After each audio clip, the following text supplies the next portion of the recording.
Buenos días, muchas gracias a ustedes. Antes de hablar específicamente de la figura de Horacio Rosati, quisiéramos saber por qué se está hablando con tanta intensidad en los medios y en algunos casos con algunos términos que son ciertamente duros para la República Argentina, como definir lo que está ocurriendo con el Consejo de la Magistratura por parte de la Corte Suprema como un golpe blando o un golpe institucional. ¿Estamos en ese punto? ¿A qué se debe esa gravedad? Bueno, la gravedad proviene de una sentencia de la Corte en donde los jueces se han arrogado la potestad legislativa que les pertenece al Congreso. Fíjese que este fallo de la Corte implica que se deroga una ley que tiene 16 años, una ley que durante todo ese tiempo ha sido la base para nombrar el 70% de la magistratura judicial de la Argentina. 16 años después la derogan y además restablecen la vigencia de una ley anterior, derogada por el Congreso, y dictan normas electorales y el presidente de la Corte dice que tiene que ser el presidente del Consejo de la Magistratura. De modo que hay un golpe institucional muy fuerte, porque la Corte, por primera vez en la historia de toda la actuación de la Corte, desde que comenzó su actuación en 1863 hasta ahora, nunca había ocurrido que la Corte hiciera semejante cosa, es decir, derogara leyes, estableciera normas derogadas, se arrogara potestades que son propias del legislativo y le diera órdenes al Poder Judicial, al Poder Ejecutivo y al Consejo de la Magistratura. Esto no había ocurrido antes. Por eso hay quienes han observado, no solo desde la política. Es cierto que en el ámbito académico ha habido muy pocas voces que se han levantado contra esto, pero algunas han señalado con acierto esto que usted dice, es decir, hay nomás un fuerte cimbrón en el proceso constitucional argentino por violación de lo que ha sido siempre la división de poderes. Y digamos, la pregunta es ¿por qué se llega a esta instancia? ¿Cuáles son las situaciones previas que se viven para que la Corte Suprema tome esta decisión de pasar por encima del Poder Legislativo en este caso y avanzar sobre esta ley? Bueno, yo creo que ha sido un gran pretexto que tiene base, obviamente, objetivas, pero ha sido un gran pretexto porque la Corte hace rato que está actuando como un partido político. Esto es claro ya a esta altura. Fíjense ustedes quiénes son los que aplauden la sentencia de la Corte. Toda la oposición, todos juntos por el cambio, todos los periodistas que están amuchados en el Más, La Nación Más, que es que pertenece a Macri, a La Nación, Clarín, esos son los que aplauden a pie juntillas esta sentencia, ¿no? De manera que está claro en qué rumbo se ha puesto la Corte. De manera que, claro que hay razones objetivas porque hubo un planteamiento de inconstitucionalidad que ha atendido la Corte, pero ese planteo de inconstitucionalidad llevaba 5 años sin ser resuelto, 5 años. La Corte lo tuvo 5 años y le da 120 días al Congreso para que sancione una nueva ley. Fíjense ustedes, la barbaridad, la arbitrariedad, la absoluta subjetividad de un fallo que sin duda alguna tiene un contenido partidario, político, claramente. Es decir, ha querido interferir en un proceso que le pertenece al Congreso. El Congreso es el que tiene que sancionar una nueva ley, en todo caso, orgánica del Consejo de la Magistratura, no la Corte.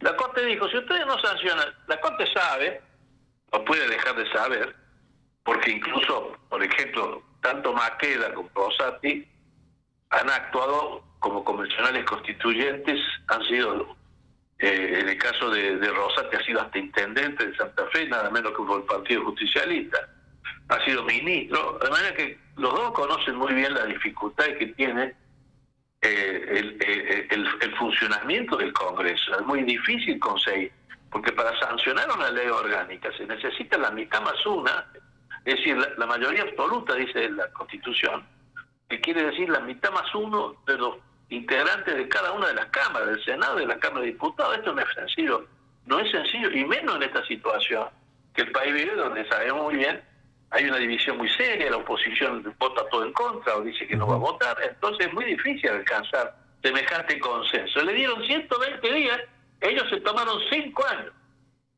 para resolver esta cuestión. La verdad, es muy grave lo que han hecho, muy grave. Y la respuesta en este momento estaría en el Senado, en el Congreso de la Nación, y desde allí habría que plantear las estrategias para enfrentarlo, o por lo menos eso es lo que leen los titulares. Mire, si este fuera un Congreso integrado por gente intelectualmente honesta, más allá de las situaciones partidarias, el Congreso unánimemente tendría que haber rechazado esta sentencia de la Corte, porque siente un precedente nefasto. ¿Qué van a decir los que ahora aplauden esta sentencia si en el día de mañana hacen lo mismo pero no les gusta? Otra integración de la Corte, reformándolo. Yo, mire, me he puesto a pensar, fíjese, una integración de la Corte podría hasta restablecer la vigencia de la Constitución peronista de 1949 con esta sentencia. Porque la Constitución de 49 nunca fue derogada correctamente.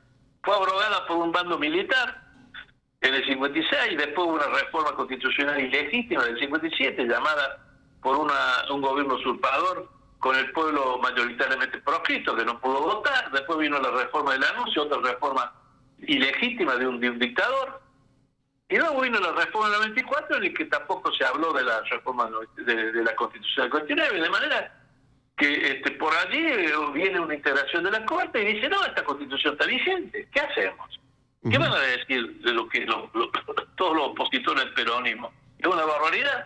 Bueno, si esto es una barbaridad, esto que han hecho también es una barbaridad. Y bueno, el Congreso tendría que haberse puesto todo unánimemente a decir, señores de la Corte, ustedes no nos pueden ordenar a nosotros legislar en determinados sentidos, porque si no la soberanía del pueblo se va al tacho, al canal, tiramos el canasto. Ustedes son tres personas, porque además uno de ellos, que es Lorenzetti, votó parcialmente, votó en contra parcialmente.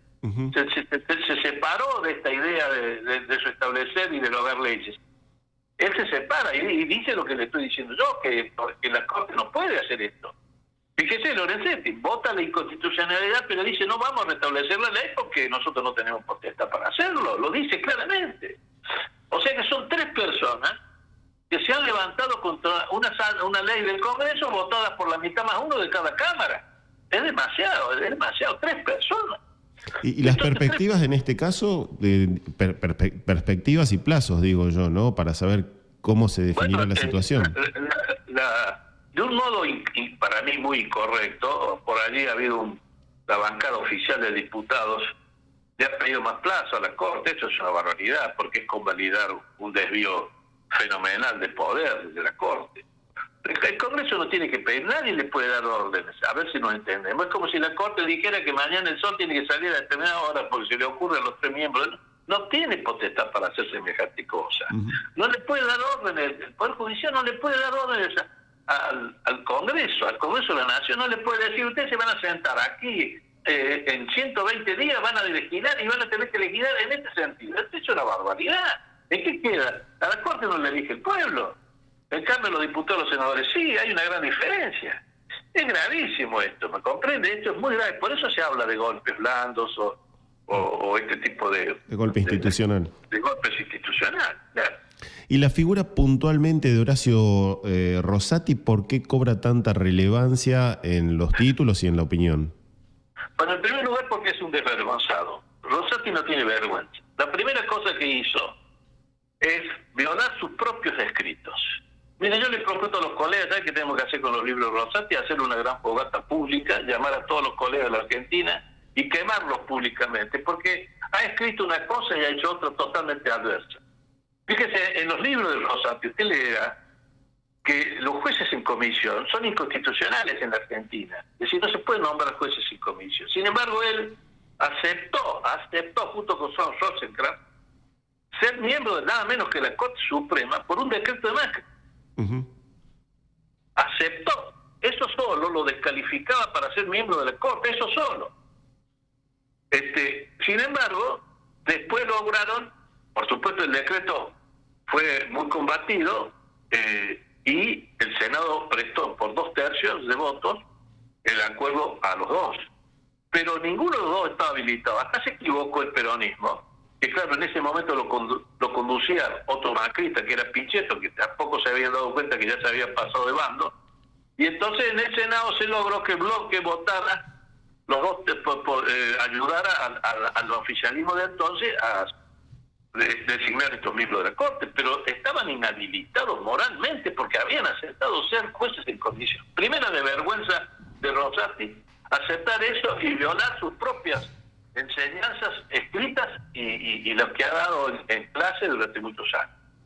Y luego, no tiene vergüenza porque se sentó él y para ser presidente actual de la Corte se votó a sí mismo, porque no tenían los votos.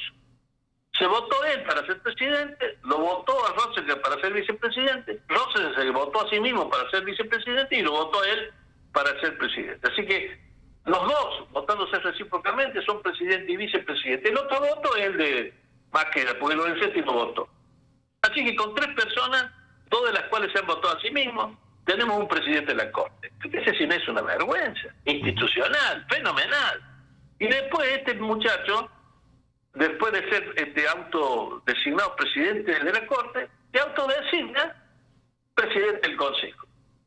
Si usted lee el artículo 114 de la Constitución de la Nación, que es el que ellos interpretan, o procuran interpretar, en ningún lado de este artículo dice que el presidente del Consejo deba ser el presidente de la Corte. No lo dice, por ejemplo, distintas normas, tanto provinciales como en el derecho comparado, pero la Constitución argentina no dice en ningún lado que el presidente del Consejo deba ser el presidente de la Corte. De manera que hay una ley que dice, una ley que interprete el Congreso, que tiene derecho a hacerlo, que se elegirá por la mayoría de los miembros del propio Consejo Deliberante, que es lo más de la magistratura, que es lo más democrático que hay. Bueno, este hombre dice, no, yo voy a ser el presidente porque restablezco una ley derogada, y como esa ley dice eso, yo voy a ser el presidente. Y esto es lo que ha hecho, es decir, no tiene ya, esto ya ni siquiera desde un punto de vista jurídico, esto ya no ni siquiera político, esto ya es un acto de desvergüenza institucional fenomenal. Doctor, le agradecemos muchísimo la claridad y estos minutos que nos dispensó, y bueno, siempre la radio a disposición para seguir avanzando con estos temas que resultan de una gravedad institucional que nosotros, gracias a su palabra, hemos desentramado un poco más. Muchísimas gracias por este contacto. No, gracias a ustedes, mucho gusto. Hasta luego.